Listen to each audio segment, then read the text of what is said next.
The ice in my water glass had melted an hour ago, leaving behind a lukewarm puddle that tasted faintly of lemon and defeat.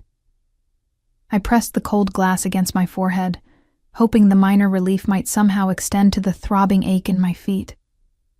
6 hours into my shift at Celestino's, the upscale Italian restaurant where I'd been slinging overpriced pasta for the past 8 months, and my body had already reached its breaking point. The kitchen doors swung open with their usual aggressive force, releasing a blast of heat and the sharp scent of garlic and basil. Marco, the floor manager, appeared in the doorway, his perpetually creased forehead somehow even more wrinkled than usual. "Bella, table 12 needs water refills, and the party in the private dining room will be arriving in 20 minutes, he barked, barely glancing at me as he consulted his clipboard. "VIPs, don't mess this up." I nodded automatically, smoothing down my black server's apron for the 100th time that evening. The fabric was cheap, scratchy against my skin, and no amount of adjusting could make it sit right on my hips. Everything about this job felt like wearing someone else's clothes that didn't quite fit and never would. "Got it," I managed, my voice coming out raspier than intended. I cleared my throat and grabbed a pitcher of ice water, balancing it carefully as I navigated through the maze of linen-covered tables. Celestino's catered to a specific clientele, the kind of people who thought nothing of dropping $300 on a bottle of wine or ordering the chef's tasting menu on a Tuesday night. The dining room was all warm lighting and dark wood, designed to make the wealthy feel sophisticated while they conducted their business deals and extramarital affairs. I was the help. Invisible. Forgettable. And tonight, I was exhausted in a way that went beyond the physical. The kind of tired that lived in your bones and made you question every decision that had led you to this moment, serving people who wouldn't remember your face if they saw you on the street tomorrow. My apartment rent was due in 5 days. I was short by $200, even after picking up extra shifts.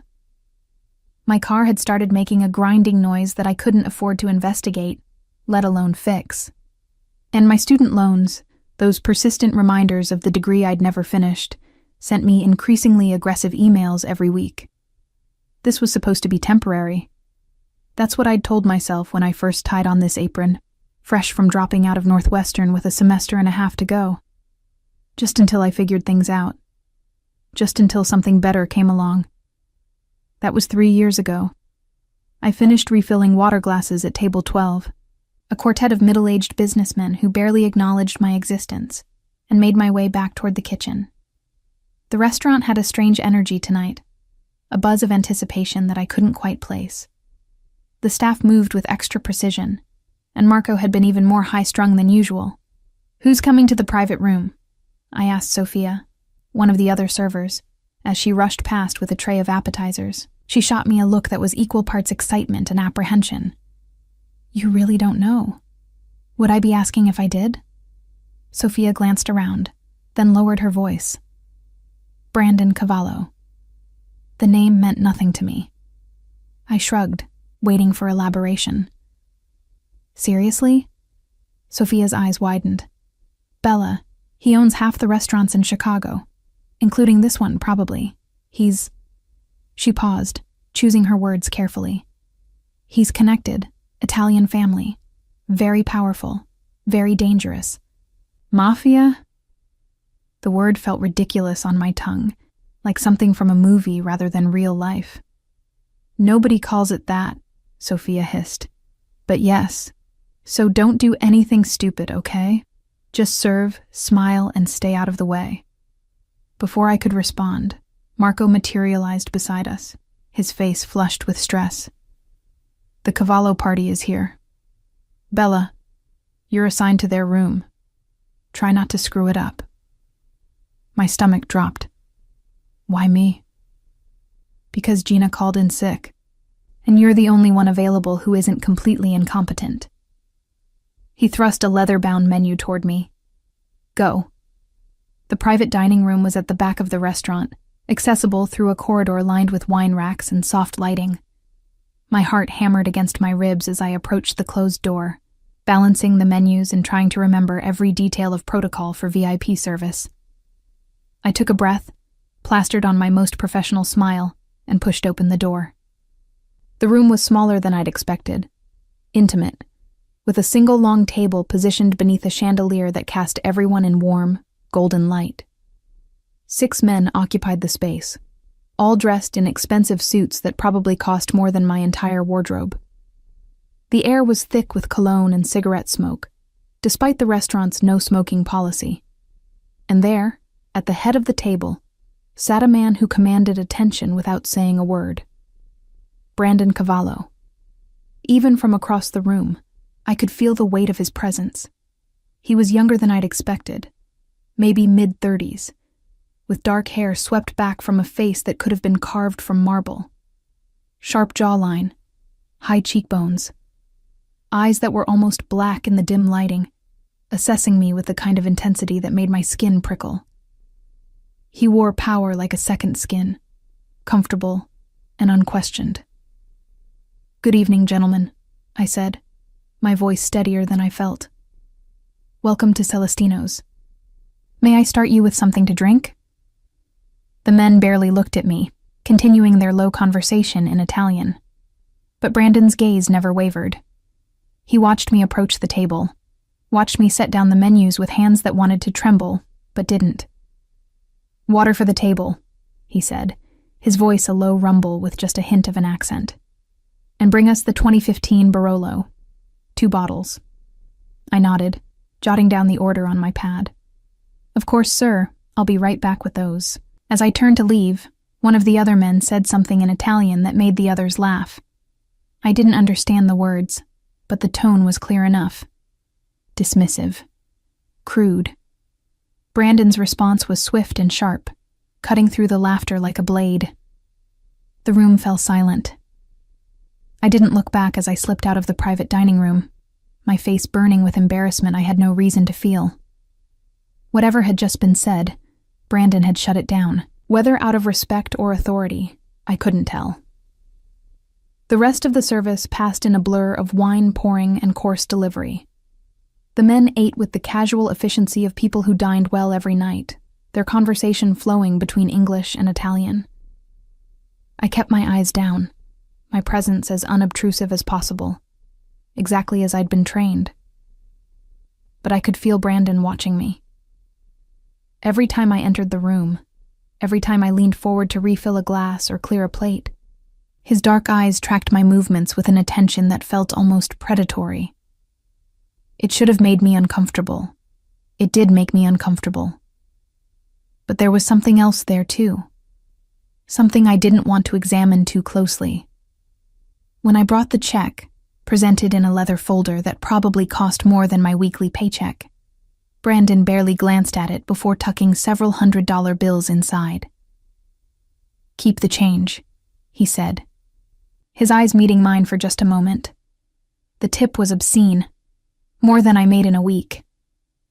My hands shook slightly as I accepted the folder, murmuring my thanks. As the men began to rise, preparing to leave, one of them, a stocky guy with a scar bisecting his left eyebrow, approached me. He smelled like expensive whiskey and aggression. "You did good tonight, sweetheart," he said, his tone making the words feel slimy. "Real good. Maybe you'd like to join us for a drink sometime?" Before I could formulate a polite refusal, Brandon was there. He didn't touch the other man, didn't raise his voice.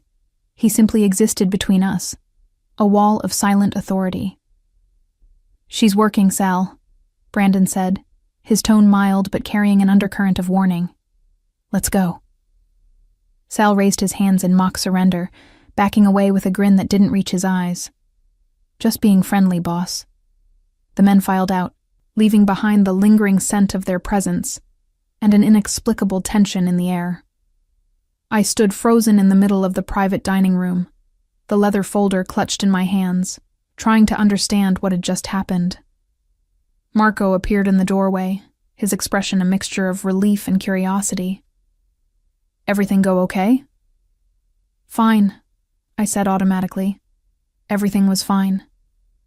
But my hands were still shaking. My shift ended at midnight, the restaurant closing with its usual efficiency. I changed out of my server's uniform in the cramped staff bathroom, pulling on jeans and a worn Northwestern hoodie that had seen better days. The tip from Brandon's table was folded carefully in my pocket, a small fortune that could solve my immediate rent crisis. I should have felt relief. Instead, I felt unsettled, like something had shifted in a way I couldn't quite identify. The back alley behind Celestino's was poorly lit, as always. I walked quickly toward the street, my keys already in my hand, a defensive habit I'd developed after 3 years of closing shifts in the city. Halfway to the street, I heard voices. Laughter, female laughter, bright and champagne drunk. 3 women emerged from the shadows near the dumpsters, all dressed in cocktail dresses that screamed money and privilege. One of them, a blonde with perfectly styled waves, was someone I recognized from high school. Kaylee Morrison. We'd been friendly once, in that surface-level way of people who shared a few classes but never really connected. Oh my God. Bella? Bella Morgan? Kaylee's voice was too loud, too bright.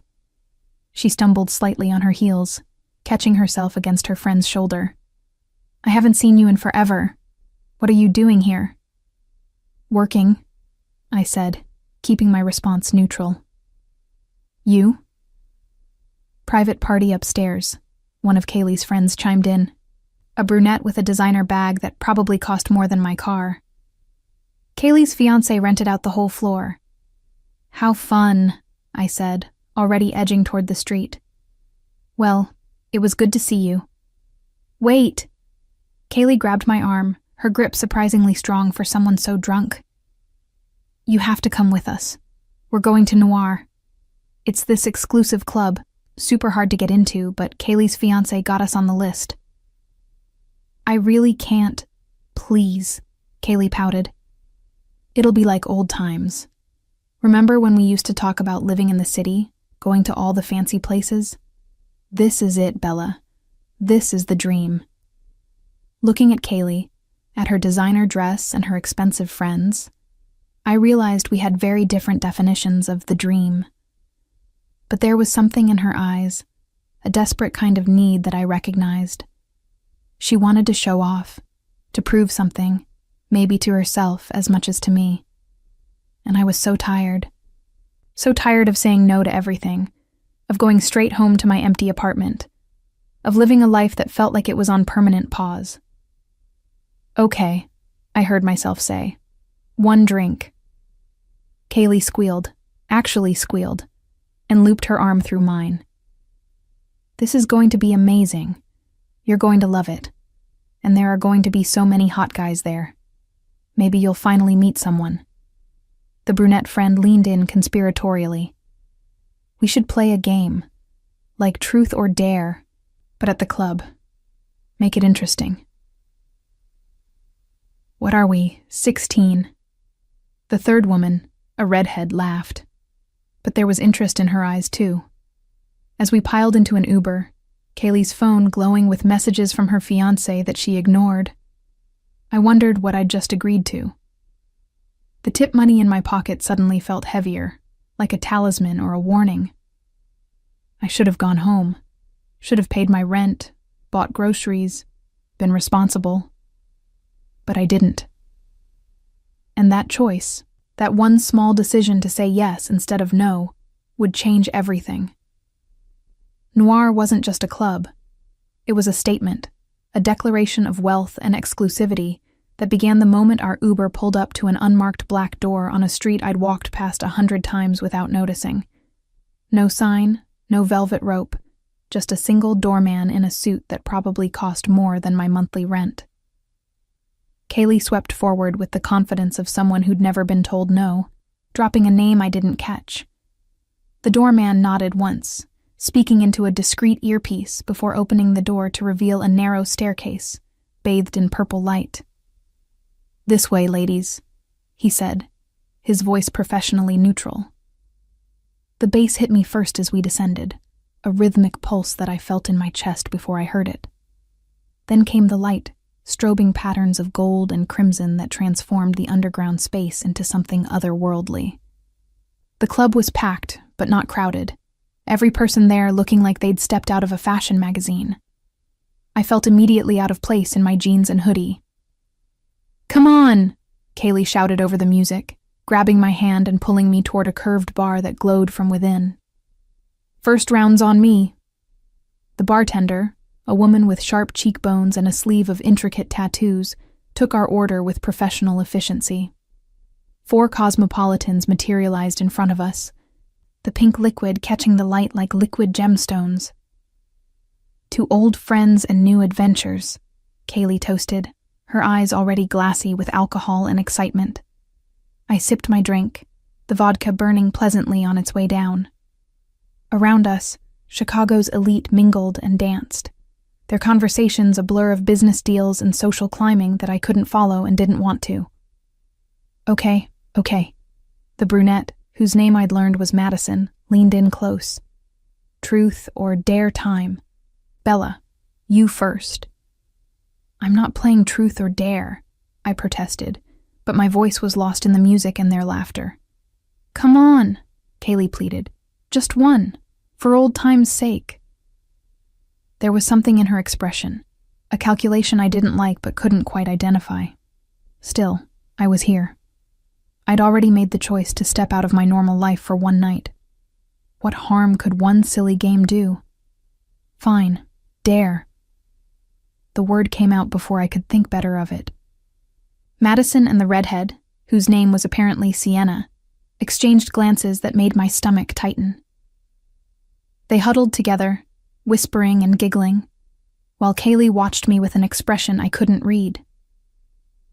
"We dare you," Madison finally announced, her voice carrying a cruel edge of amusement. "To walk up to the hottest guy in this club, sit on his lap, and kiss him. A real kiss. 10 seconds minimum." "Absolutely not," I said immediately. "That's assault, and insane." "It's just a dare," Sienna laughed. "Live a little, Bella. When's the last time you did something spontaneous?" "When's the last time I did something that didn't end badly?" I wanted to say. But they were all watching me now, waiting to see if I'd back down, if I'd prove myself as boring and predictable as they clearly thought I was. The vodka was making my edges fuzzy, my usual caution slipping, and maybe, just maybe, I was tired of being careful, tired of being invisible. Tired of a life where the most exciting thing that happened was getting a generous tip from a dangerous man, whose last name I couldn't even pronounce correctly. "Fine," I heard myself say, "but I pick the guy." The girls cheered, and Kaylee squeezed my arm with what felt like genuine excitement. "That's the spirit. Show us what Northwestern taught you." I drained the rest of my cosmopolitan for courage and scanned the club, looking for someone who seemed approachable, someone who might laugh off a stranger's kiss rather than take offense, someone safe. And that's when I saw him. Brandon Cavallo sat in a private booth, elevated slightly above the main floor, separated from the crowd by an invisible but unmistakable barrier of power. He was surrounded by men I recognized from the restaurant, including Sal with his scarred eyebrow, all of them engaged in conversation that looked far too serious for a nightclub. He'd changed from his dinner suit into something more casual, black jeans and a fitted black shirt that somehow made him look more dangerous, not less. His dark eyes swept the crowd with the casual assessment of a predator surveying his territory. Our eyes met across the strobing lights, and something electric shot through me. Recognition flickered in his expression, followed by something I couldn't identify. "Him," I said, pointing toward Brandon's booth before I could think better of it. "I choose him." All 3 women followed my gaze, and I watched the color drain from Madison's face. Not him. Anyone but him. "Why not?" I challenged, my liquid courage overriding my common sense. "You said the hottest guy in the club. That's him." "Bella, you don't understand." Kaylee grabbed my arm, her grip tight enough to hurt. "That's Brandon Cavallo. You can't just walk up to him. You can't just—" "I thought the whole point was to do something crazy," I interrupted, pulling free from her grasp. The vodka and the exhaustion and 3 years of saying no to everything had coalesced into a reckless determination. Or was this dare designed to make me look stupid? Something flickered in Kaylee's eyes. Guilt, maybe. Or fear. But I was already moving, weaving through the crowd toward the elevated booth. Security materialized as I approached, 2 massive men who moved to block my path. "I need to speak with Mr. Cavallo," I said, my voice steadier than I felt. "He's not taking visitors," one of them replied, his expression carved from stone. Brandon must have noticed the commotion because he looked up, his dark eyes finding mine. For a moment, I thought he'd have me thrown out. Then his lips curved into something that might have been amusement, and he said something to the security guard I couldn't hear over the music. The wall of muscle parted, and suddenly I was standing at the edge of Brandon's booth, close enough to smell his cologne, the same cedar and spice from the restaurant, but mixed now with whiskey and something darker. "The server from Celestino's," he said, his voice a low rumble that I felt more than heard. "This is unexpected." All of his men were watching me now, their conversations forgotten. Sal grinned like he'd just won a bet. My heart hammered against my ribs. This was insane. I should apologize, walk away, forget this whole stupid dare. But Brandon's eyes held mine, and there was a challenge there, a question about what I would do next. I thought about Kaylee's strange urgency for me to come here, about Madison's calculation and the dare that seemed designed to humiliate me, about 3 years of being invisible, of saying yes, sir, and no, sir, and disappearing into the background of other people's lives.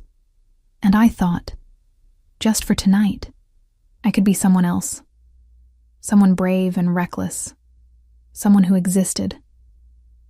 "I have a dare," I said, the words coming out stronger than I felt. "From my friends, and I'm choosing you." Brandon's eyebrow rose slightly. "A dare. To sit on your lap and kiss you." I couldn't believe the words were coming out of my mouth. "For 10 seconds, if you're willing." The booth went silent. Even the music seemed to fade as every man there processed what I'd just said. Sal looked like Christmas had come early. Brandon studied me for a long moment, his expression unreadable. Then, slowly, deliberately, he leaned back against the leather booth and patted his thigh once. "By all means," he said, his voice carrying a dark amusement. "I'm curious to see how this plays out." My legs moved before my brain could catch up, carrying me around the table to where Brandon sat. Up close, he was even more overwhelming, all sharp edges and controlled power. I could see a faint scar along his jaw, partially hidden by the shadow of stubble. I sat down on his lap, my heart pounding so hard I was certain he could feel it. His thigh was solid beneath me, muscular and warm even through the denim. His hand came to rest on my hip, steadying me, the touch burning through the fabric of my jeans. "You're shaking," he observed, his breath warm against my ear. "Nervous?" "Terrified," I admitted, turning to face him. Our faces were inches apart now, close enough that I could see flecks of amber in his dark eyes. "Good," he murmured. "Fear keeps you alive." And then, before I could second-guess myself into paralysis, I kissed him. I'd meant it to be brief, performative, just enough to complete the dare and escape with whatever dignity I had left. But the moment my lips met his, something ignited between us. His hand tightened on my hip, pulling me closer, and his other hand came up to cup the back of my neck, with a possessiveness that should have alarmed me but didn't. He kissed like he did everything else, with absolute control and devastating precision. His lips moved against mine with a confidence that made my head spin, and when his tongue traced the seam of my mouth, I opened for him without thinking. The 10 seconds stretched into 15, 20, 30. Time became meaningless as I lost myself in the heat of his mouth. the solid strength of his body beneath me, the way his fingers threaded through my hair with a gentleness that contradicted everything I knew about him. When we finally broke apart, both breathing harder than we should be, I could feel every eye in the booth on us. The club's music came rushing back, too loud and too real. "Well," Brandon said, his voice rougher than before, his thumb tracing my jaw with unexpected tenderness. "That was—" The explosion of gunfire cut him off. The sound was deafening even over the music, a rapid staccato of shots that sent the club into immediate chaos. People screamed, diving for cover as the strobing lights continued their oblivious dance. Brandon moved with inhuman speed, flipping me beneath him in one fluid motion, his body a shield over mine as more shots rang out. I could feel his heartbeat against my back, steady despite the chaos, could smell gunpowder mixing with his cologne. "Stay down," he commanded, his voice hard with authority. His men had already drawn weapons, returning fire toward the club's entrance where a group of armed men had appeared. The beautiful people of Noir were now a stampeding mass of panic, crushing toward any available exit. Through the chaos, I heard a voice shouting in Italian, harsh and commanding. Brandon's body tensed above me, recognition and fury rolling off him in waves. "The Morettis," he growled, the name carrying the weight of generational hatred. "Sal, get her out through the back. Now." "Boss! Now!" Brandon roared, and suddenly I was being hauled to my feet by Sal's meaty hands, pulled toward a door I hadn't noticed before. I looked back once, saw Brandon standing fully now, a gun in his hand that he wielded with the casual familiarity of someone who'd done this before. His eyes met mine across the chaos, and something passed between us that I didn't understand. Then Sal was pushing me through the door and into a narrow corridor that smelled of garbage and rain. The alley behind Noir was a different world, all shadows and distant sirens and the acrid smell of dumpsters. Sal dragged me forward with one massive hand clamped around my upper arm, his grip just short of painful as he pulled me toward a black SUV idling at the alley's mouth. "Wait," I gasped, trying to pull free. "My friends, Kaylee and the others, they're still in there." "They're fine," Sal said shortly, yanking open the SUV's back door. "Get in." "I'm not getting in some random car with a stranger." Sal spun me around so fast my head spun, his scarred face inches from mine. "Listen to me, sweetheart. Those men who just shot up the club, they're not there for the cocktails. They're there for Brandon, and you just made yourself very interesting by sitting in his lap and kissing him in front of half of Chicago's underworld." His fingers tightened on my arm. "So you can get in this car willingly, or I can throw you in. But one way or another, you're coming with me." Fear crystallized in my chest, sharp and cold. "I'm nobody. I'm just a waitress who made a stupid mistake. That's not how this works." Sal's expression softened slightly, something almost like pity crossing his features. "You chose Brandon Cavallo, in front of witnesses. After what just happened, you're not safe on your own. So get in the goddamn car." The sirens were getting closer. Through the alley's opening, I could see flashing red and blue lights painting the street. Behind us, more gunfire echoed from inside the club, sporadic now, but no less terrifying. I got in the car. Sal slammed the door and ran around to the driver's side, peeling away from the alley before I'd even managed to buckle my seatbelt. The tires squealed on wet pavement as we merged into traffic, leaving Noir and its chaos behind. My hands were shaking, actually shaking, trembling so badly I had to press them against my thighs to make it stop. What had I done? What had I walked into? "Where are we going?" I managed, my voice coming out thin and high. "Somewhere safe," Sal replied, his eyes constantly checking the rearview mirror. "Brandon will meet us there once he's handled the situation." "Handled the situation," I repeated numbly. "You mean the armed men who just tried to kill him? That situation?" Welcome to the life, sweetheart. We drove in silence through streets I recognized, then through areas I didn't, moving steadily away from the city's glittering center toward industrial zones where buildings crouched dark and empty. The adrenaline was starting to fade, leaving behind a bone-deep exhaustion and a creeping sense of unreality. This couldn't be happening. An hour ago, I'd been a waitress accepting a dare. Now I was fleeing a shootout in an SUV driven by a man who carried a gun as casually as I carried my keys.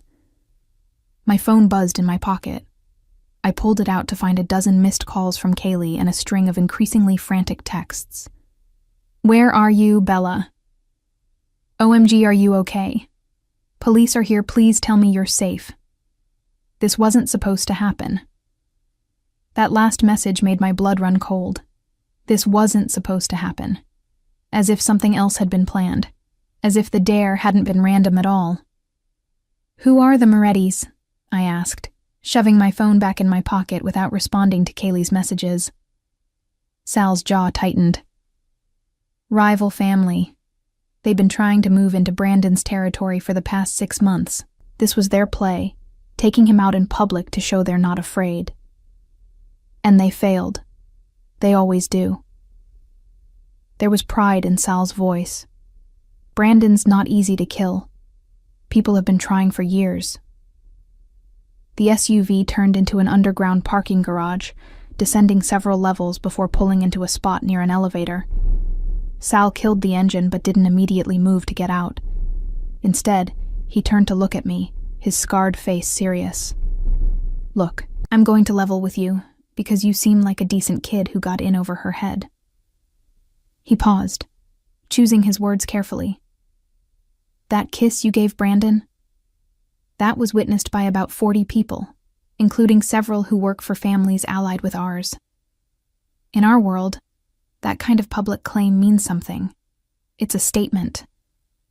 "I didn't claim anything," I protested. "It was just a stupid dare. Doesn't matter. Perception is reality in this business." Sal's expression was almost sympathetic. "Those Moretti soldiers who attacked tonight? They saw you. They know Brandon protected you during the shooting. By tomorrow, everyone in Chicago will think you're his girl." The words landed like a physical blow. "But I'm not. I'm nobody to him. He doesn't even know my last name." "You're about to become very important to him," Sal said grimly. "Because the Morettis will absolutely try to use you to get to him. And Brandon won't let that happen. He protects what's his, even if what's his is a waitress who kissed him on a dare." Before I could process that terrifying information, Sal's phone rang. He answered in rapid Italian, his expression darkening as he listened. When he finally hung up, he looked at me with something like resignation. "Change of plans. We're not going to the safe house. Brandon wants you brought to his penthouse. He's on his way there now." "I want to go home," I said, hearing the desperation in my own voice. "Please, just take me back to my apartment. I won't say anything to anyone. I'll pretend tonight never happened." "You really think it's that simple?" Sal shook his head. "Your apartment is probably already being watched. The Morettis work fast. If you go back there alone, you're as good as dead." He wasn't trying to scare me. That's what made it worse. He was simply stating facts, as casually as if he were discussing the weather. The elevator ride to the penthouse was silent, except for the mechanical hum of ascent. We climbed so high my ears popped. When the doors finally opened, they revealed not a hallway, but a direct entry into an apartment that took up the entire top floor of the building. The space was sophisticated in a way that made Celestino's look cheap. Floor-to-ceiling windows offered a panoramic view of Chicago's skyline. The city spread out below like a carpet of lights. The furniture was all clean lines and expensive leather, everything arranged with careful precision. And standing at those windows, his back to us, was Brandon Cavallo. He'd changed again, now wearing only black slacks and a white shirt with the sleeves rolled up to reveal forearms corded with muscle. His shoulders were tense, his posture that of a man processing violence and planning retribution. "Leave us," he said, without turning around. Sal hesitated. "Boss, the protocols—" "I said leave us." Sal shot me one last unreadable look before disappearing back into the elevator. The doors closed with a soft chime, and then I was alone with Brandon Cavallo in his penthouse fortress above the city. For a long moment, neither of us spoke. He remained at the windows, and I stood frozen near the elevator, afraid to move further into his territory. "Are you hurt?" he finally asked, his voice low and controlled. "No. Your body blocked everything. Good." He turned then, and I saw that he had blood on his shirt. Not much, just a few dark spots that hadn't been there before. "We need to talk about what happens next." "I want to go home," I said, the same plea I'd given Sal. "This has nothing to do with me. I'm just a waitress who made a mistake. I won't tell anyone anything. I'll move to another city if that's what you want. Just please let me go." Brandon crossed the space between us in 3 long strides, stopping close enough that I had to tilt my head back to maintain eye contact. Up close, I could see the faint lines of stress around his eyes, the tension in his jaw. "It's too late for that," he said quietly. "The moment you kissed me, you became part of this world. The Morettis saw you. They know I protected you. By tomorrow morning, they'll know your name, your address, where you work, everyone you care about." His words confirmed my worst fears. "Then tell them I'm nothing to you.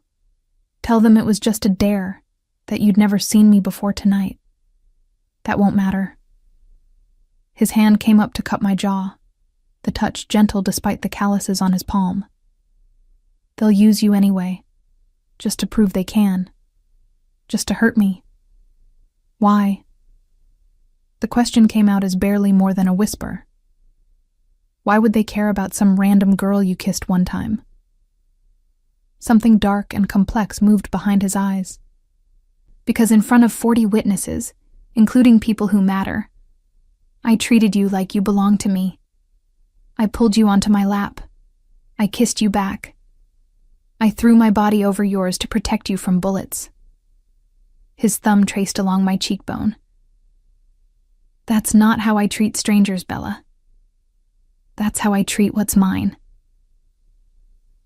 The possessiveness in his voice should have terrified me. Instead, it sent a shiver down my spine that had nothing to do with fear. "You don't even know me," I protested weakly. "I know you're brave enough to approach a table full of made men on a dare. I know you kiss like you're drowning and I'm air. I know you taste like vodka and courage." His lips curved into something that wasn't quite a smile. "And I know that I'm going to keep you alive, whatever it takes. By keeping me prisoner, by keeping you protected." He released my jaw, stepping back to give me space. "You'll stay here until the Moretti situation is resolved. You'll have your own room, your own space, but you won't leave without security. You won't contact anyone from your previous life without clearance, and you won't do anything that might put you at further risk." "That's called kidnapping," I said flatly. "That's called survival."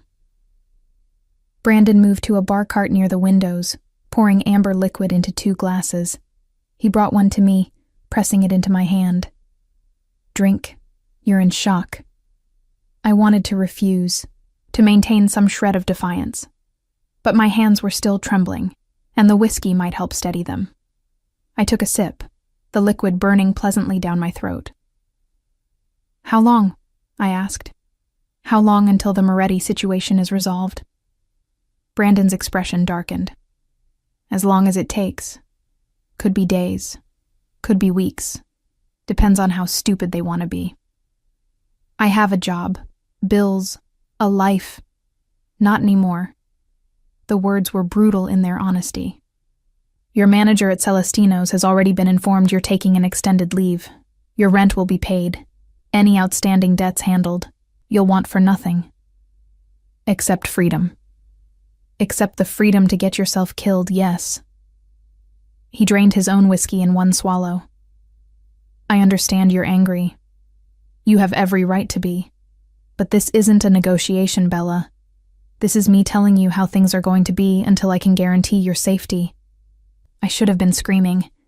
Should have been demanding a lawyer, my phone, something. But exhaustion was creeping in at the edges, making everything feel distant and unreal. The adrenaline crash was hitting hard, and suddenly I could barely keep my eyes open. Brandon must have noticed because his expression softened marginally. Elena will show you to your room. Get some rest. We'll talk more in the morning when you're thinking clearer. A woman appeared as if summoned, middle-aged and efficient-looking, her dark hair pulled back in a severe bun. She nodded to Brandon with familiar respect before gesturing for me to follow her. This way, Miss Bella. The guest room was larger than my entire apartment, all soft grays and whites, with a bed that looked like something from a luxury hotel. There was a bathroom attached, complete with a soaking tub and shower with more controls than my car. A walk-in closet held clothes in my size, everything still bearing designer tags. How? I asked Elena, touching one of the silk blouses with numb fingers. Mr. Cavallo made some calls, she said simply. If anything doesn't fit or isn't to your taste, just let me know. I'll have it replaced. She left me alone in this beautiful prison, and I sank onto the edge of the bed, still wearing my jeans and Northwestern hoodie, still smelling like the club and fear and Brandon's cologne. My phone buzzed again. More messages from Kaylee. Please answer me. I'm so sorry this wasn't supposed to go like this. I stared at that last message for a long time. This wasn't supposed to go like this. Meaning there had been a plan. Meaning the dare had been deliberate. Meaning Kaylee had set me up for something. But what? And why? I was too tired to puzzle it out now. I set my phone aside and lay back on the bed, staring at the ceiling. Somewhere in this penthouse, Brandon Cavallo was probably planning his retaliation against the Morettis. Somewhere in the city, armed men were looking for ways to get to him through me. And I was just Bella Morgan, waitress, college dropout, nobody special. 24 hours ago, my biggest worry was making rent. Now I was caught in a war between crime families because I'd accepted a dare and kissed the wrong man. Or maybe a traitorous part of my mind whispered, exactly the right one. I woke to sunlight streaming through floor-to-ceiling windows and the disorienting realization that I'd fallen asleep in my clothes on top of a bed that probably cost more than my car. For a blissful moment, I thought last night had been a nightmare. Then I saw the designer clothes hanging in the open closet, felt the silk duvet beneath my fingers, and reality came crashing back. Brandon Cavallo, the dare, the shooting, the penthouse prison. My phone showed 6:47 a.m. and 32 missed messages. I scrolled through them with growing unease. Most were from Kaylee, each more frantic than the last. But there were also messages from numbers I didn't recognize, warnings to stay away from Brandon, threats about what happened to girls who got involved with the wrong men. The Morettis, I realized with a chill. They'd already found my number. A soft knock at the door made me jump. Miss Bella? Elena's voice came through the wood. Mr. Cavallo asked me to let you know breakfast is ready when you are. I wanted to refuse, to stay locked in this room and pretend none of this was happening, but my bladder had other ideas, and the smell of coffee drifting through the penthouse was impossible to ignore. I showered quickly, using the array of luxury products that had appeared overnight like magic. The hot water helped clear my head, but it couldn't wash away the fundamental problem. I was trapped here until Brandon decided otherwise, caught in a world I didn't understand with rules I'd never learned. The clothes in the closet fit perfectly, which was both convenient and deeply unsettling. Someone had known my exact measurements, had anticipated my needs before I'd even known I'd be here. I selected the most casual option I could find, dark jeans that hugged my curves, and a soft gray sweater that made me feel less exposed than the silk blouses. Brandon was waiting in the kitchen, or what passed for a kitchen in a penthouse that probably had a private chef on call. He'd changed into a crisp navy suit, his dark hair still damp from his own shower, looking every inch the powerful businessman, rather than the dangerous criminal I knew him to be. "Good morning," he said, his voice neutral as he poured coffee into an expensive-looking mug. "How did you sleep?" "Like a prisoner," I replied, accepting the coffee he offered. The first sip was perfect, strong and black, exactly how I took it. Another detail someone had known about me. "You're not a prisoner, Bella. You're a protected guest. A guest who can't leave. That's called a prisoner where I come from." I set the mug down with more force than necessary. "How long is this going to last? And don't give me the 'as long as it takes' line again." Brandon studied me for a long moment, something like respect flickering in his dark eyes. "The Morettis made their move last night. Now it's my turn. These things have a rhythm to them. Action, response, escalation. If I handle this correctly, you could be free in a few days. And if you don't, then we're both in for a longer stay." He gestured to a plate of pastries and fresh fruit that looked like it came from a 5-star hotel. "Eat. You'll need your strength." I wanted to refuse out of spite, but my stomach had other ideas. I hadn't eaten since my shift at Celestino's, and that felt like a lifetime ago. I selected a croissant and some strawberries, eating mechanically while Brandon watched me with that unnerving intensity. "I need to understand something," I said finally, licking a flake of pastry off my finger. "Last night you said that kiss made me yours, but you also said you barely know me. So which is it? Am I actually important to you, or am I just a complication you need to manage?" Brandon set his coffee down, giving the question the weight it deserved. "When I first saw you at Celestino's yesterday, I thought you were beautiful, tired, clearly working too hard, but beautiful. I noticed the way you moved through the restaurant like you were trying not to take up space, the way you flinched when Sal made that comment but didn't back down." He moved closer, and I forced myself not to retreat. "Then you walked into my booth at Noir, shaking but determined, and offered yourself up like a sacrifice for some stupid dare. And when you kissed me..." He paused, his hand coming up to trace along my jaw. "When you kissed me, something shifted, something I wasn't expecting."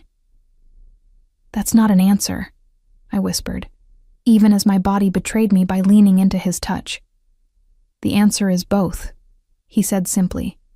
"You're a complication I didn't plan for, and you're important to me in ways I'm still figuring out. But regardless of which category you fit into, I protect what's mine. That's not negotiable." Before I could respond, his phone rang. He glanced at the screen, his expression hardening. "I need to take this. Elena will be nearby if you need anything. Don't leave the penthouse." He disappeared into what I assumed was his office, leaving me alone in the kitchen with cold coffee and too many questions. I wandered through the penthouse, taking in the space with the attention I hadn't managed last night. Everything was expensive and carefully curated, but there was a coldness to it, like a stage set rather than a home. No photos, no personal touches, nothing that revealed the man who lived here. Except in one corner of the living room, I found a single shelf of worn books. Not the leather-bound decoration pieces that lined other walls, but actual books that had been read and reread, their spines cracked and pages dog-eared. I ran my fingers along them. Classic literature, philosophy, a surprising amount of poetry. "He reads those when he can't sleep." Elena's voice came from behind me. I turned to find her watching me with an expression I couldn't quite read. "Most people see the power and the danger. They don't see the man who reads Dante at 3 a.m. "You've worked for him long?" I asked. 15 years, since he was barely more than a boy." Elena's expression softened. "He's not what you think, Miss Bella. Not entirely. He's a criminal," I said bluntly. People tried to kill him last night. People he's presumably killed himself. Yes, Elena agreed simply. But he's also the man who paid for my daughter's cancer treatment when my insurance wouldn't cover it. The man who makes sure every family in his organization has health care and pension plans. The man who won't allow drugs or prostitution in any business he controls. She paused. He's complicated, but he's not a monster. Before I could process that information, Brandon's office door slammed open. He emerged looking grimmer than I'd seen him, his jaw tight with fury. "We have a problem," he said, his eyes finding mine across the penthouse. "How well do you know Kaylee Morrison?" The question felt like a trap. We went to high school together. We weren't close then, and we haven't talked in years until last night. "What about her fiancé, Marco Moretti?" The name hit me like a physical blow. Moretti. Kaylee was engaged to a Moretti. "I didn't know," I said quickly. She never mentioned his last name. Just said he was her fiancé, that he'd gotten us into noir. I stopped, understanding dawning with horrible clarity. It was a setup. The dare wasn't random. She wanted me to approach you. "Smart girl," Brandon said grimly. "My contacts confirmed it this morning. Marco Moretti paid Kaylee to reconnect with you, to get you into that club, and to dare you to approach me specifically. They wanted to plant someone in my life, someone innocent who'd be easy to manipulate or use against me." "But the shooting, you said the Morettis attacked you." "That wasn't part of their plan," Brandon cut in. "That was Giovanni Moretti, Marco's cousin, going rogue. He thought he could end this quickly by taking me out in public. Marco didn't authorize it, which is why the attack was so sloppy." He ran a hand through his hair, frustration evident. Now Marco's in damage control, trying to salvage his original plan while dealing with his cousin's mess. I sank onto the leather couch, my mind reeling. Kaylee had used me, had set me up like a pawn in a game I didn't even know was being played. So, what happens now? Brandon sat beside me, close enough that I could smell his cologne. "Now I use you the way they intended to use you, but in reverse." "What does that mean?" His dark eyes met mine, and I saw calculation there mixed with something almost like regret. "It means you're going to help me destroy the Moretti family from the inside out. And in return, I'm going to give you your freedom and enough money to never have to work another double shift at Celestino's." "I don't want to be involved in this," I protested. "I don't want any part of your war." "You're already involved," Brandon interrupted, his voice hard. "The moment Kaylee chose you for this setup, you became part of it. The only question is whether you're going to be a passive victim or an active participant." He pulled out his phone, showing me a series of text messages. They were from Kaylee, sent this morning. "Is she okay?" "Please tell me she's okay. Marco is furious about what happened. He wants to meet with her. I can fix this. Just let me talk to her." "She's trying to maintain contact," Brandon explained. "Trying to salvage their plan by playing the concerned friend. If we cut her off completely, Marco will know his operation is burned. But if you respond, if you keep the connection alive..." He let the sentence hang. "You want me to spy on them," I said slowly. "To pretend I don't know about the setup so I can feed you information." "I want you to help me end this before more people get hurt." Brandon's hand covered mine, his touch warm despite the coldness of the conversation. "The Morettis won't stop, Bella. Even if I let you go, even if you disappear, they'll find you eventually. The only way you're truly safe is if their family is dismantled completely. And if I refuse?" Something dangerous flashed in his eyes. "Then I keep you here until I can guarantee your safety through other means, which could take months, maybe years." He leaned closer, his voice dropping. "Or you could help me, and this could all be over in a week. Your choice." It wasn't really a choice, and we both knew it. But at least this way, I'd have some agency in my own fate. I'd be doing something rather than passively waiting to see what Brandon decided for me. What exactly would I have to do? I asked. Brandon's lips curved into something that might have been approval. First, you respond to Kaylee. Tell her you're safe, that you're staying with a friend while you figure things out. Be scared, but not too scared. Confused about what happened. Make her think you still trust her. And then we wait for Marco to make his next move. He'll want to meet with you, to assess the damage and see if his plan is salvageable. When he does, I'll be listening to every word. He pulled a small device from his pocket, no bigger than a button. This is a microphone, state-of-the-art, completely undetectable. You'll wear it whenever you meet with Kaylee or any of the Morettis. I stared at the tiny piece of technology, understanding the full weight of what he was asking. This is dangerous. If they find out I'm working with you, they won't, Brandon said with absolute certainty. I'll have people watching you every second. The moment anything feels wrong, we extract you. You'll never be truly alone with them. But I'll be bait. You're already bait, he countered. This way, you're bait with teeth. I looked at him, at his handsome, dangerous face, at the certainty in his dark eyes.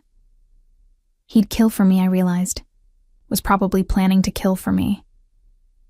The thought should have horrified me. Instead, it sent a thrill through me that I absolutely did not want to examine. If I do this, I said slowly, I have conditions. Brandon's eyebrow rose. I'm listening. First, you tell me everything. No more vague explanations about the business or the situation. I want to know exactly what I'm walking into. Agreed. Second, when this is over, I'm free to go. No strings attached. No lingering protection or surveillance. You let me walk away. Something flickered in his expression, but he nodded. If that's what you want. And third, I paused, gathering my courage. You teach me to protect myself. Basic self-defense, how to handle a gun, whatever I need to know to survive in your world. Because even if I walk away, I'll always know what I know now. I'll always be a potential target for someone. Brandon studied me for a long moment, and I saw respect dawn in his eyes. You're smarter than I gave you credit for. Yes to all 3 conditions. He extended his hand. Do we have a deal?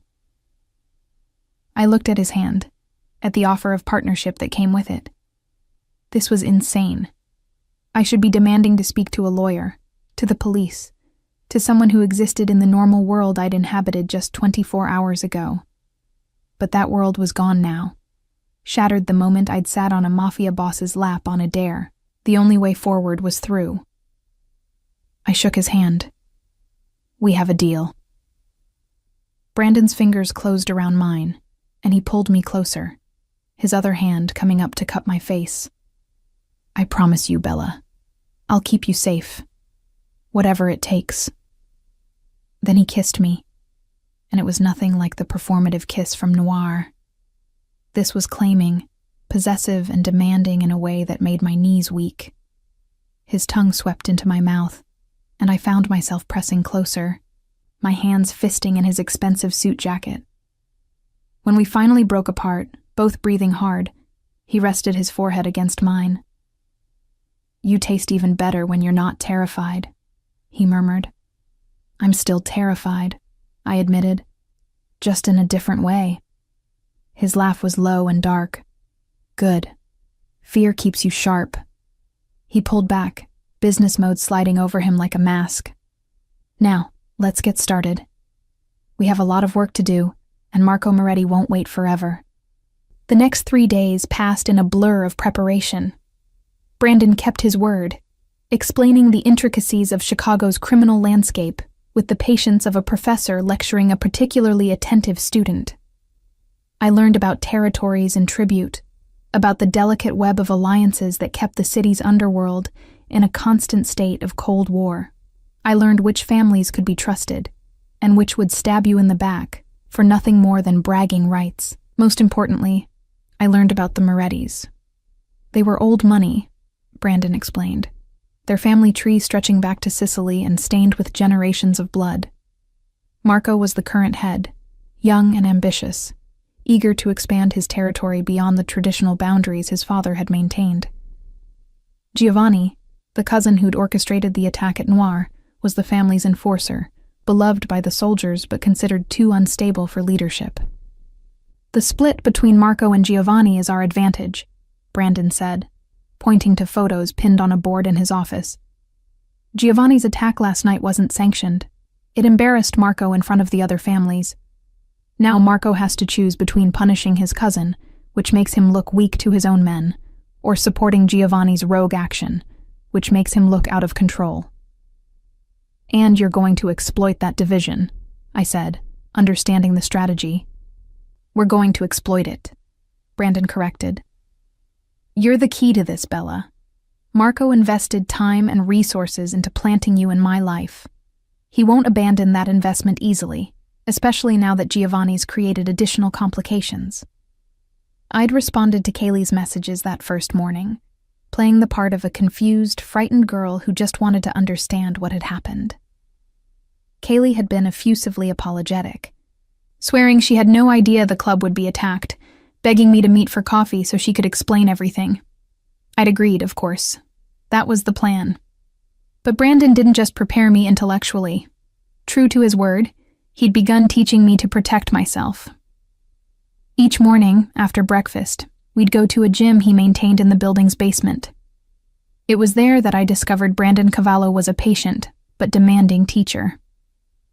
"Again," he said for the 20th time, holding up padded mitts. "Strike with your palm, not your fist. You'll break your hand punching like that." I hit the mitts harder, putting my whole body into it the way he'd shown me. The impact jarred up my arm, but satisfyingly so. "Better," Brandon acknowledged. "Now show me the eye strike we practiced yesterday."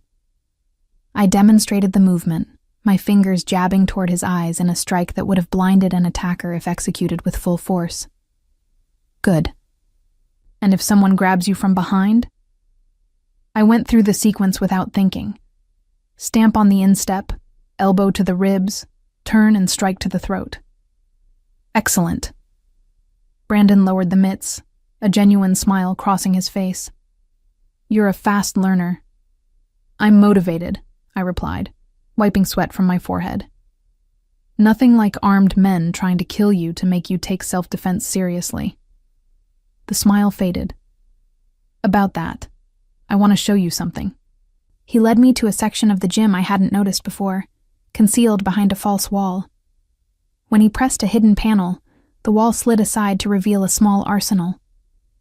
Handguns, rifles, and weapons I couldn't even name were displayed with military precision. "Choose one," Brandon said. "We'll start with handguns before moving to anything else." I selected the smallest pistol, its weight surprisingly heavy in my hand. Brandon moved behind me, his body bracketing mine as he adjusted my grip. "Like this," he murmured, his breath warm against my ear. Both hands, firm but not tense. The gun is a tool, not a lifeline. It extends your will, but you control it, not the other way around. For the next hour, he taught me the basics: safety, stance, sight alignment, trigger control. We moved to a soundproofed range deeper in the basement, and he had me fire round after round into paper targets until the movements became automatic. "You're not half bad," he said, examining my target. Most of my shots had clustered around center mass, with a few wild ones scattered at the edges. "With more practice, you'd be dangerous."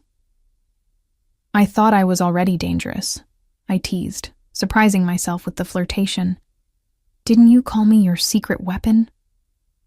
Brandon's eyes darkened with something that had nothing to do with violence. "You're dangerous in more ways than one, Bella Morgan." The air between us shifted, charged with the tension that had been building since that first kiss. He stepped closer, taking the gun from my hands and setting it carefully aside. His fingers traced along my jaw, tilting my face up to meet his gaze. "You should know," he said quietly, "that when this is over, when you're free to walk away, I'm not sure I'll be able to let you go." My breath caught. That wasn't our deal. "I know." His thumb brushed across my lower lip. "But somewhere between teaching you to throw a punch and watching you learn to shoot, you stopped being just a complication I needed to manage. You became something more." "Brandon." He kissed me before I could finish the protest, and this time there was no audience, no performance, no ulterior motive. This was just him and me, and the undeniable chemistry that had been building between us.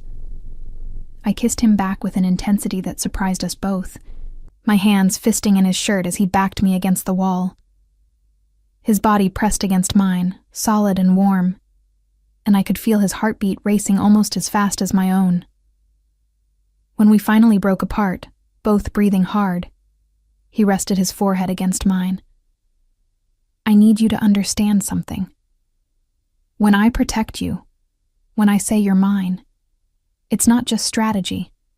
It's not just about beating the Morettis or maintaining appearances. It's real, Bella. This is real." I wanted to argue, to tell him he was confusing proximity with attraction, danger with desire. But the truth was that I felt it too. This pull between us that went beyond circumstances. I'd started to look forward to our training sessions, to the breakfast conversations where he'd tell me stories about his childhood in Sicily, to the late nights when we'd sit on his balcony and he'd point out constellations while explaining the mythology behind each one. He was dangerous, yes. A criminal, absolutely. But he was also brilliant and complicated, and surprisingly gentle when he thought no one was watching. And I was falling for him in a way that terrified me more than any threat from the Morettis. "This is complicated," I whispered. "Everything worth having is." Before I could respond, his phone buzzed. He glanced at it, his expression shifting back to business. "Kaylee just confirmed. Coffee tomorrow at 10 a.m. at that place in Lincoln Park she suggested." Reality came crashing back. Tomorrow I'd put our plan into action.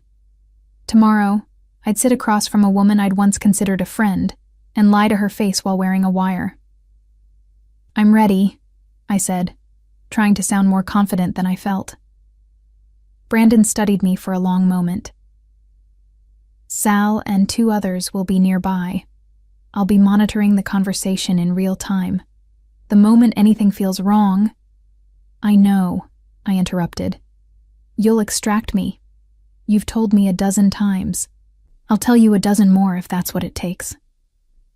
His hand cupped my face, his touch gentle despite the hardness in his eyes. "You're important to me, Bella. More important than beating the Morettis. If it comes down to a choice between your safety and this plan, I choose you. Every time." The declaration should have felt overwhelming. Instead, it settled something in my chest. A warmth that had nothing to do with attraction and everything to do with trust. "I won't let you down," I promised. "That's not what I'm worried about." And the coffee shop Kaylee had chosen was deliberately public, a trendy place in Lincoln Park where young professionals lingered over overpriced lattes and artfully plated avocado toast. The kind of place where nobody would expect a confrontation, which made it perfect for what the Morettis likely had planned. I arrived 10 minutes early, wearing the wire Brandon had provided beneath a simple sweater. It was invisible, undetectable, but I was hyper-aware of its presence nonetheless. Sal sat 3 tables away, hidden behind a newspaper like something out of a bad spy movie. 2 other members of Brandon's crew had positions at opposite ends of the cafe. And somewhere, Brandon was listening to every word through an earpiece, ready to intervene if necessary. Kaylee arrived exactly on time, looking immaculate in expensive activewear that probably cost more than my weekly paycheck used to. She rushed to embrace me, and I forced myself not to stiffen at the contact. "Bella, thank God. she breathed, pulling back to examine my face. I've been so worried. Are you okay? Where have you been staying? With a friend, I said, keeping my answer vague as Brandon had instructed. I didn't feel safe going back to my apartment after what happened.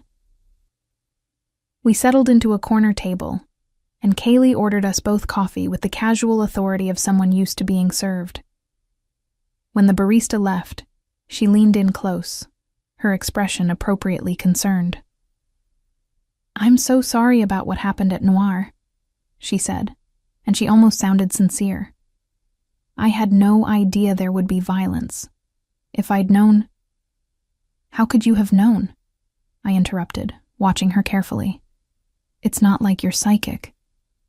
Something flickered in her eyes. Guilt, maybe, or calculation.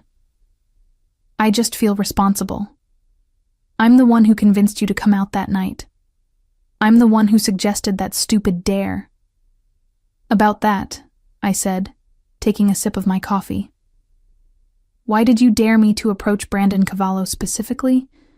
Out of everyone in that club, why him? Kaylee's pause was just a beat too long.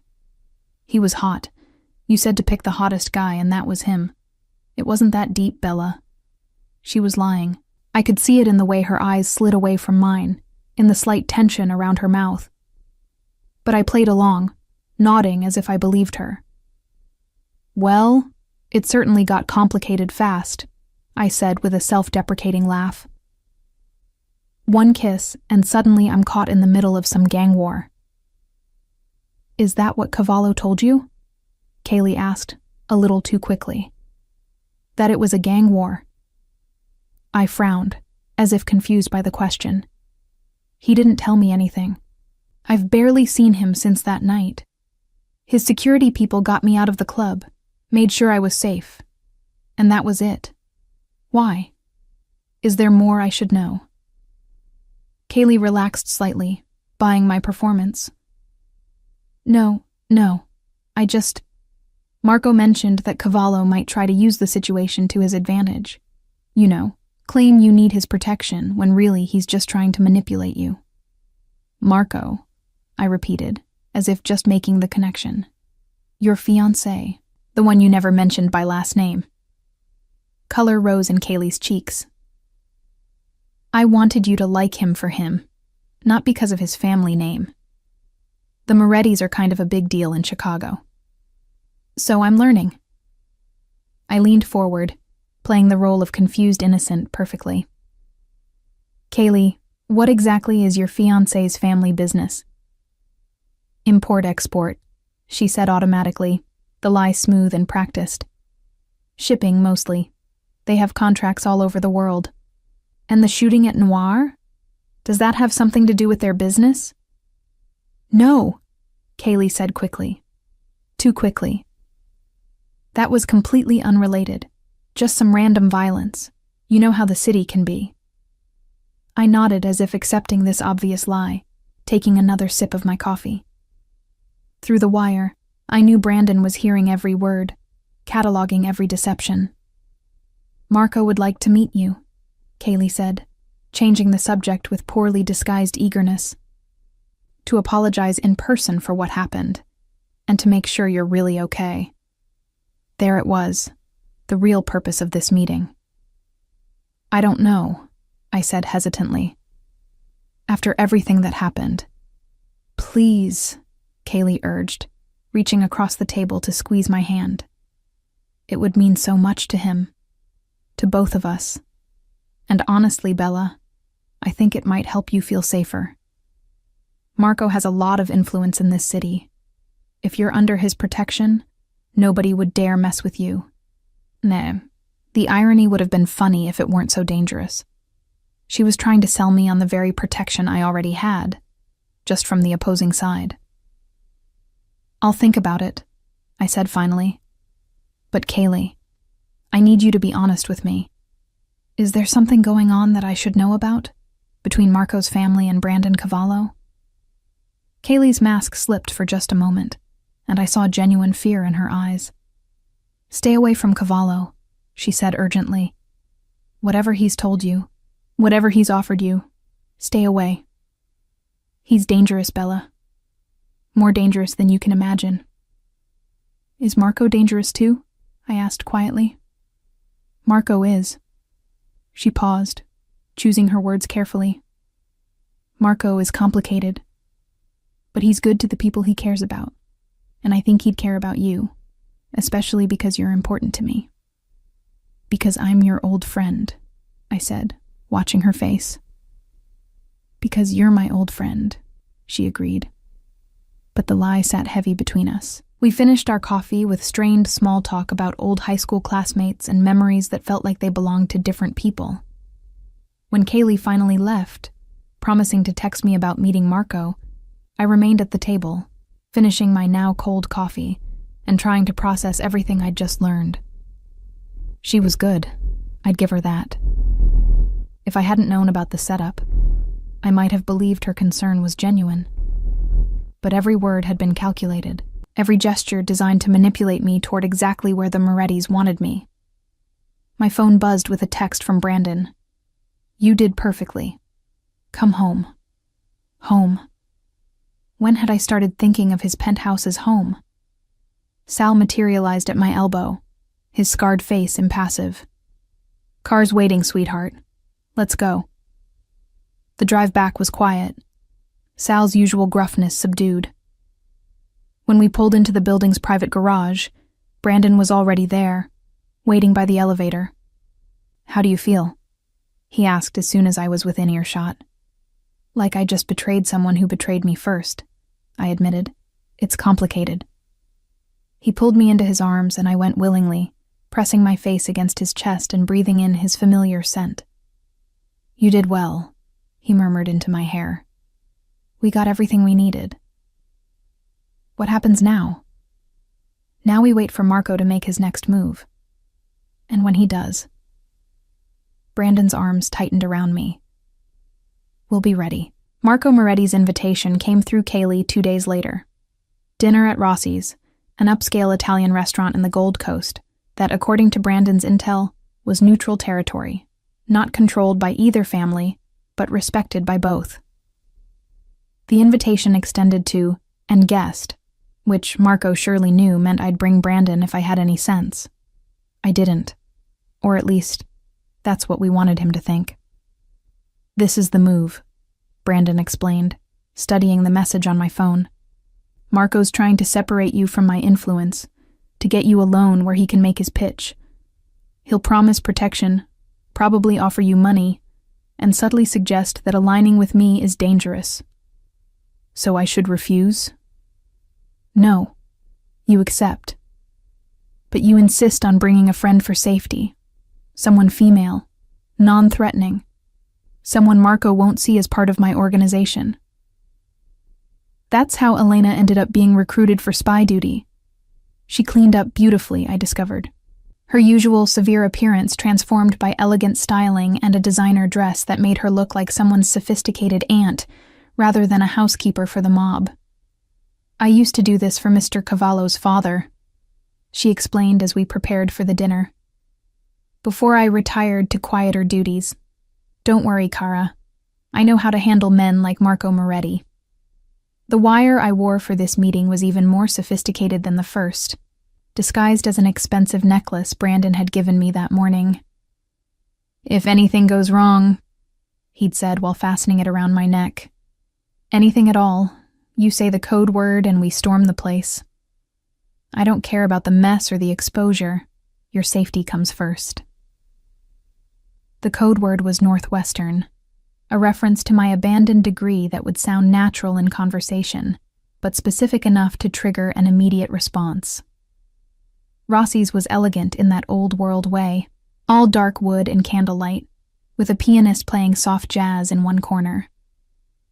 Marco had reserved a private table in an alcove that offered both intimacy and a clear view of the entire restaurant. Strategic positioning. He stood when we approached, and I got my first real look at the man who'd orchestrated this entire mess.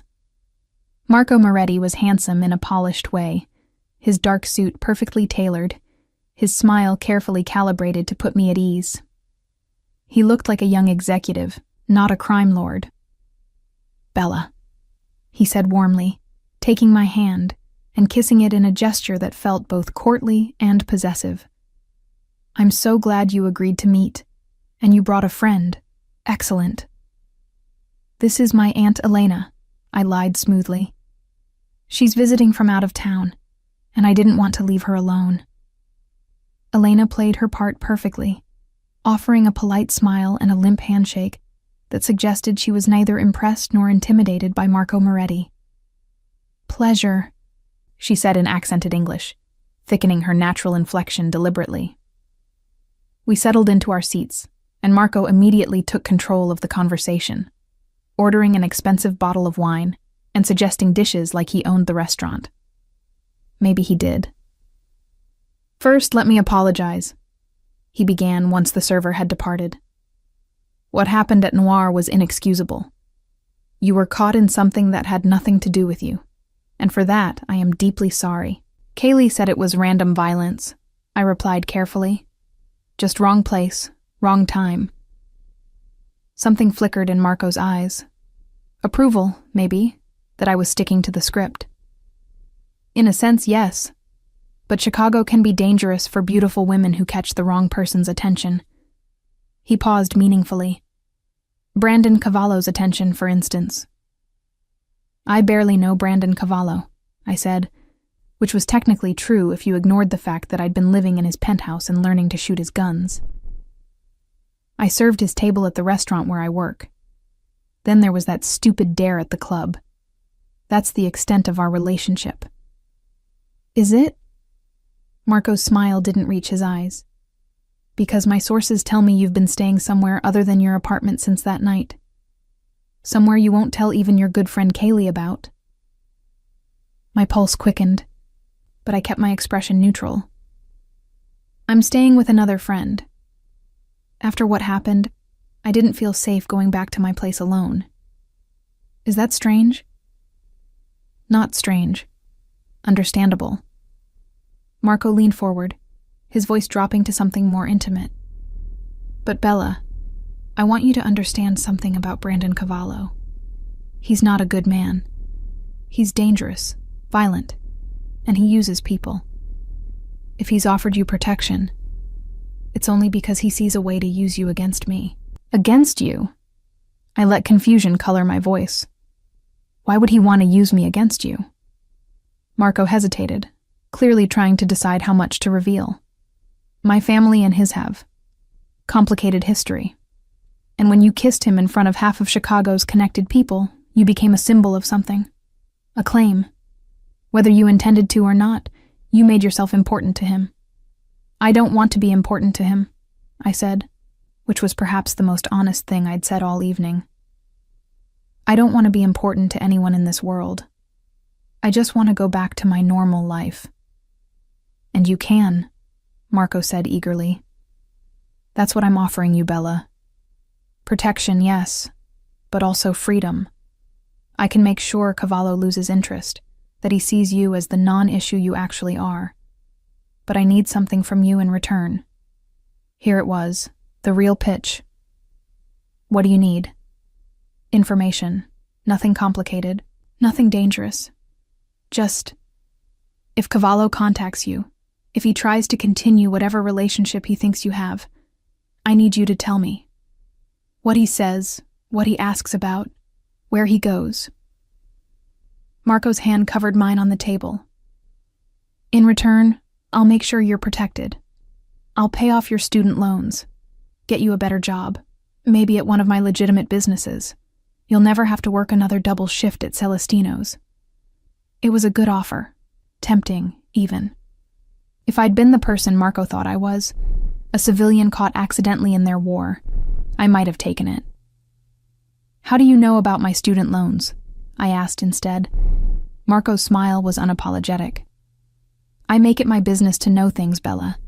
Just like I know you're 3 months behind on rent. Like I know your car is making a noise that probably means transmission trouble you can't afford to fix. Like I know you're barely surviving, and I'm offering you a way out. Beside me, Elena stiffened almost imperceptibly. This was more aggressive than we'd anticipated, more revealing of how thoroughly the Morettis had investigated me. "That's a lot of information about someone you claim is unimportant," I said carefully. "You became important when Kaylee identified you as someone in Brandon's orbit, when she confirmed you were clean, desperate, and exactly the kind of person who could get close to him without raising suspicion." Marco's mask slipped slightly, showing the calculating criminal beneath. "Don't play dumb, Bella. We both know what this is. I'm offering you a business arrangement. Be my eyes and ears, and I'll take care of your problems." "And if I refuse?" His expression hardened. "Then you remain a civilian caught between two families at war. And civilians, unfortunately, tend to be collateral damage." It was a threat, thinly veiled but unmistakable. Across the restaurant, I saw Sal shift position slightly, his hand moving toward where I knew he kept his gun. Brandon's voice crackled through the hidden earpiece I wore. "Easy. Stay calm. We need him to keep talking." "That sounds like a threat, Marco," Elena said suddenly, her accented English disappearing to reveal perfect, unaccented words. "And threats against women under Brandon Cavallo's protection tend to be very bad for one's health." Marco's head snapped toward Elena, seeing her properly for the first time. Recognition dawned, followed by fury. "You're not her aunt. You work for Cavallo." "I've worked for the Cavallo family for 15 years, Elena confirmed calmly. "Long enough to recognize a clumsy setup when I see one. Did you really think Brandon wouldn't know about your little plan? That he wouldn't protect Bella the moment she became important to him?"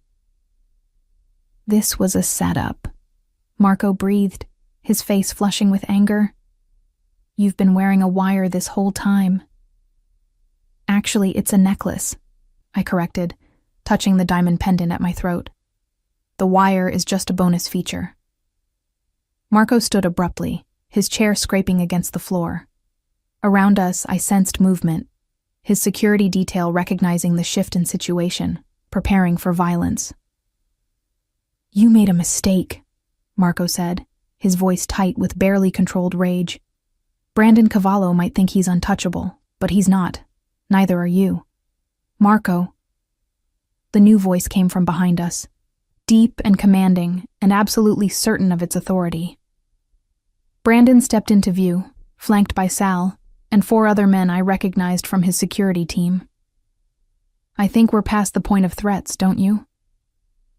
The restaurant had gone silent, other diners sensing the danger even if they didn't understand its source. The pianist had stopped playing, his hands frozen above the keys. Marco's security team was outnumbered and outgunned, and everyone knew it. But Marco's pride wouldn't let him back down completely. "This is neutral territory, Cavallo. You can't touch me here." "You're right. I can't." Brandon moved to stand beside my chair, his hand coming to rest possessively on my shoulder. "But I can make sure everyone in Chicago knows exactly what you did. How you used your fiancée to set up an innocent woman. How you threatened her when she refused to spy for you. How you showed such disrespect to the concept of neutral territory by treating it as your personal recruiting ground." "They won't care," Marco spit. "She's nobody." "She's mine," Brandon corrected, his voice dropping to something dangerous. "And everyone will care about that." Brandon pulled out his phone, tapping the screen once. Immediately, the restaurant's sound system crackled to life, and our entire conversation with Marco began playing through the speakers. His threats, his manipulation, his confession about the setup. Every word, broadcast for everyone to hear. Marco's face went white. "You can't—" "I already did. This recording has been sent to every family head in Chicago. By morning, everyone will know how the Morettis operate, how you put civilians in danger, how you violated the sanctity of neutral territory." Brandon's smile was cold and sharp. "You wanted to use Bella to destroy me, Marco. Instead, you've destroyed yourself." The other restaurant patrons were recording now, phones out and capturing everything. In the age of social media, Marco's downfall was going viral in real time. "You'll pay for this," Marco said, but the threat was empty, the power already drained from his voice. No. You will. You and your whole family. Brandon's hand tightened on my shoulder. Because you made the mistake of threatening what's mine, and I protect what's mine with everything I have. Brandon guided me toward the exit, his security forming a protective cordon around us. Elena walked beside me, her brief return to active duty apparently successful. We need to leave, Sal muttered. Giovanni Moretti is on his way with reinforcements. This is about to get messy. We moved quickly, but without panic, piling into waiting SUVs that peeled away from the restaurant just as more cars arrived. Through the rear window, I watched chaos unfold, Giovanni's men confronting Marco's security, the situation escalating exactly as Brandon had predicted.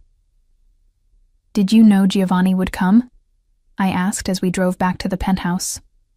I counted on it, Brandon admitted. Marco and Giovanni have been at odds since the Noir attack. This public humiliation will be the final straw. By morning, the Moretti family will be too busy with their own civil war to worry about you or me. The penthouse felt like a sanctuary after the tension of the restaurant.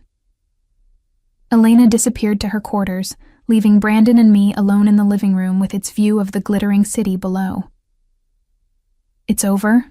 I asked, still trying to process everything that had happened. The immediate threat? Yes. Marco's reputation is destroyed, his authority undermined.